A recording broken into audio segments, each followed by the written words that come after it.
I know, like others, I enjoyed your video essay on Yusuf Karsh.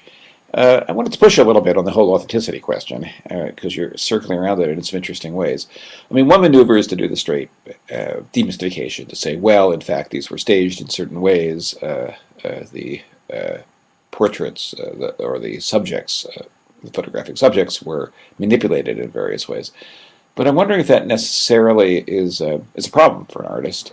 I mean, after all, there's always staging, there's always posing. We don't feel when we look at a painting that it's somehow any less authentic, whether or not it's a painting of by Rembrandt or by John Singer Sargent or whoever you have, that because the artist clearly posed and positioned and ordered around the subject, and of course made all sorts of decisions about lighting and shading and coloring and composition, that in any sense it is less authentic or less revealing of the internal character of the person, for example. We may think these things are used to bring out those features more.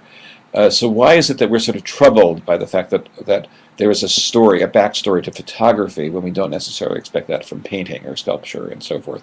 There's some ambiguity, in other words, really revealing about our feelings about photography, our anxiety, especially over the way a master photographer manipulates us and manipulates subjects and light and shadow and all that. And that's quite fascinating. I mean, after all, with the question of pulling, the famous story about removing Churchill's cigar and getting an angry scowl that then is now subsequently understood as revealing the true self. What makes that illegitimate, after all, if it in fact brings forth the famous lion-like Churchill rage and petulance? Why isn't that acceptable? So it's just an interesting thing to puzzle over, that why we, in other words, tend to expect something from photographs, a certain claim to the really real, and other images we don't quite make those claims for, or expectations are not precisely invested in the same way. Just worth pondering. Very nice use of text and commentary and the pictures themselves.